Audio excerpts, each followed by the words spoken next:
السلام علیکم ورحمۃ اللہ وبرکاتہ۔ نحمدہ ونصلی علی رسولہ الکریم، اما بعد۔ محترم حضرات و خواتین، عید الاضحیٰ قریب ہی آنے والی ہے، یعنی عید قربہ، وہ عید جس میں جانوروں کی قربانی کی جاتی ہے۔ ایک بہت ہی عظیم الشان عبادت جس کے ذریعے سے مسلمان اللہ کا قرب حاصل کرتے ہیں۔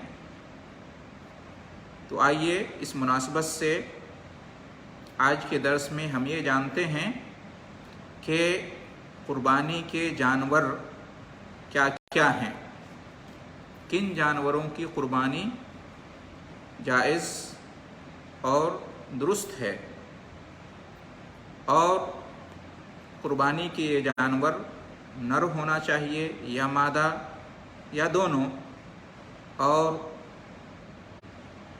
یہ جانور خصی ہونے چاہیے یا غیر خصی یا دونوں۔ سب سے پہلی بات یہ ہے کہ قربانی کے جانور بہیمۃ الانعام میں سے ہونے چاہیے، یعنی چوپائے جانوروں میں سے، جو چوپائے جانور ہیں، مویشی، پالتو، گھریلو جانور، ان میں سے ہونے چاہیے۔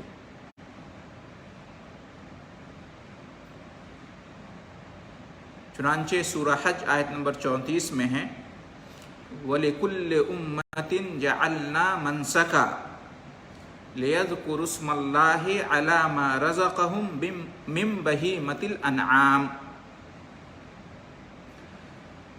یعنی ہر ایک امت کے لیے ہم نے قربانی کا ایک طریقہ مقرر کر دیا ہے تاکہ وہ اللہ کا نام لیں ان چوپائے جانوروں پر جو اللہ نے انہیں دیے ہیں۔ یہ جو بہیمۃ الانعام، چوپائے جانور، مویشی جانور، گھریلو پالتو جانور جن سے انسان مانوس ہوتا ہے، ان سے مراد کون سے جانور ہیں؟ ان سے مراد ہیں اونٹ، گائے، بھیڑ اور بکری۔ بھیڑ میں دمبا، میڈھا اور چھترا وغیرہ بھی شامل ہیں۔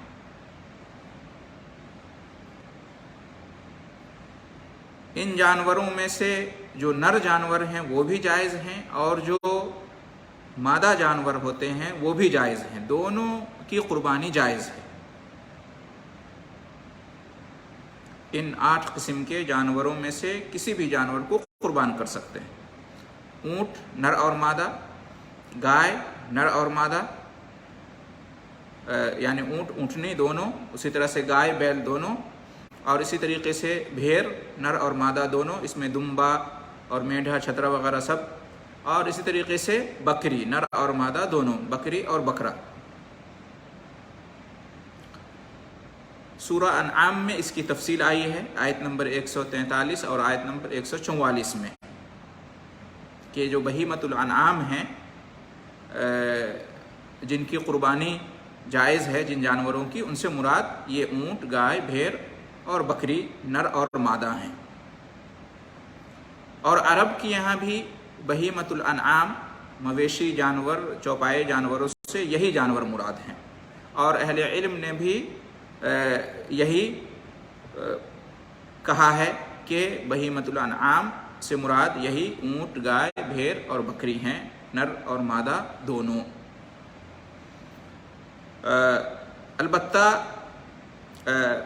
بعض اہل علم نے کہا ہے، اور یہ زیادہ درست بھی معلوم ہوتا ہے، کہ مادہ کے مقابلے میں نر جانور کی قربانی زیادہ بہتر ہے، اس لیے کہ نر جانور کا جو گوشت ہوتا ہے وہ زیادہ عمدہ ہوتا ہے، اور زیادہ نفیس ہوتا ہے، اور زیادہ قیمتی بھی ہوتا ہے نر جانور۔ البتہ دونوں جائز ہیں، نر بھی اور مادہ بھی۔ اس کے بعد دو مسئلہ ہو گیا، ایک تو یہ کہ کون کون سے جانور ہیں جنہیں قربان کرنا عید میں جائز ہیں، اور یہ بھی کہ وہ نر ہونے چاہیے یا مادہ یا دونوں، تو دونوں ہونے چاہیے، مطلب دونوں کر سکتے ہیں، نر بھی کر سکتے ہیں، مادہ بھی کر سکتے ہیں۔ تیسرا مسئلہ اس میں یہ ہے کہ کیا قربانی کے جانور خصی ہونے چاہیے یا غیر خصی؟ تو اس کا جواب یہ ہے کہ خصی جانور کی قربانی بھی جائز ہے اور غیر خصی جانور کی بھی قربانی جائز ہے، دونوں جائز ہے۔ نبی کریم صلی اللہ علیہ وسلم سے دونوں ثابت ہے۔ ایک حدیث میں ہے کہ ضحى رسول اللہ صلی اللہ علیہ وسلم بکبشین املحین موجیین خصیین، مسند احمد کی روایت ہے 23348، اور علامہ البانی نے اس کو صحیح قرار دیا ہے۔ یعنی اللہ کے رسول صلی اللہ علیہ وسلم نے قربانی کی 2 چتکبرے خصی میڈھوں کی،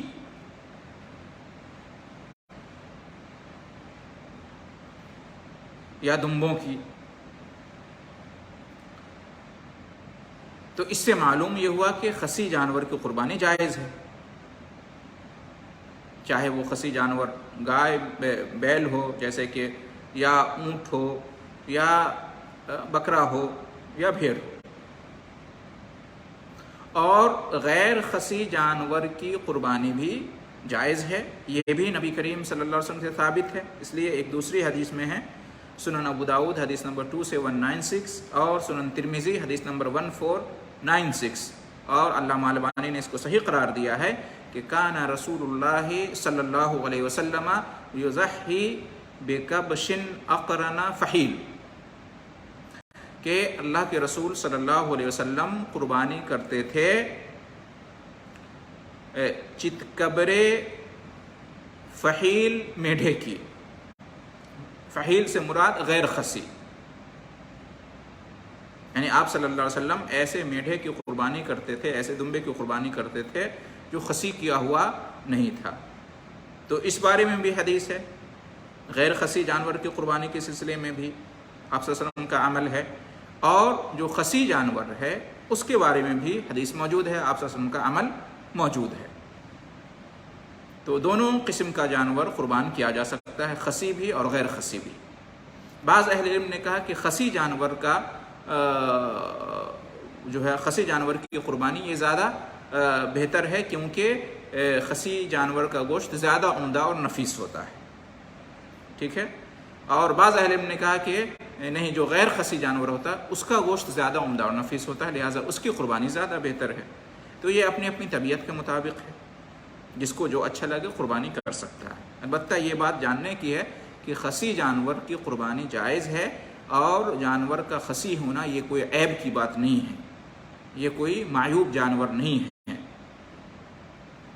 بعض لوگ سمجھتے ہیں کہ جو جانور خصی کیا ہوا ہو اس کی قربانی درست نہیں ہے کیونکہ وہ ایک عیبدار جانور ہے، حالانکہ یہ عیبدار جانور نہیں ہے، بلکہ جو خصی جانور اس کو خصی اس لیے بنایا جاتا ہے تاکہ اس کا گوشت اور زیادہ عمدہ ہو اور بو وغیرہ زیادہ عمدہ ہو، تو یہ عیبدار جانور نہیں ہے۔ اگر یہ عیبدار جانور ہوتا تو نبی کریم صلی اللہ علیہ وسلم خصی جانور قربان نہیں کرتے۔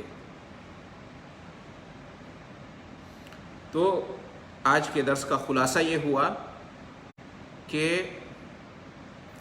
جن جانوروں کی قربانی جائز اور درست ہے وہ 4 قسم کے جانور ہیں، نر اور مادہ ملا لیں تو 8 قسم کے جانور ہو گئے۔ اونٹ اور اونٹنی، گائے اور بیل، بھیڑ نر اور مادہ دونوں، اور بکری اور بکرا، یہ 4 جانور ہیں۔ اگر نر مادہ دونوں کے حساب سے دیکھیں تو 8 جانور ہیں جن کی قربانی جائز ہے۔ بھیڑ میں جیسا کہ کہا دمبا بھی آ جاتا ہے، میڈا بھی آ جاتا ہے، چھترا جس کو کہتے ہیں، وہ سب آ جاتے ہیں۔ اور یہ کہ ان میں سے نر جانور کی بھی قربانی جائز ہے اور مادہ جانور کی بھی قربانی جائز ہے، اور یہ کہ ان میں سے خصی جانور کی بھی قربانی جائز ہے اور غیر خصی جانور کی بھی قربانی جائز ہے، کوئی حرج کی بات نہیں ہے۔ اس کی تفصیل آپ کے سامنے دلیلوں کے ساتھ پیش کر دی گئی ہے۔ دعا ہے اللہ رب العالمین سے کہ ہم تمام مسلمانوں کو مسنون طریقے سے قربانی کرنے کی توفیق عطا فرمائے اور ہماری اس قربانی کے عمل کو شرف قبولیت بخشتے ہوئے اجر اور ثواب سے ہمیں نوازے اور اسے اپنی قربت کا ذریعہ بنائے۔ آمین۔ وآخر دعوانا ان الحمد للہ رب العالمین وجزاکم اللہ خیر الجزاء۔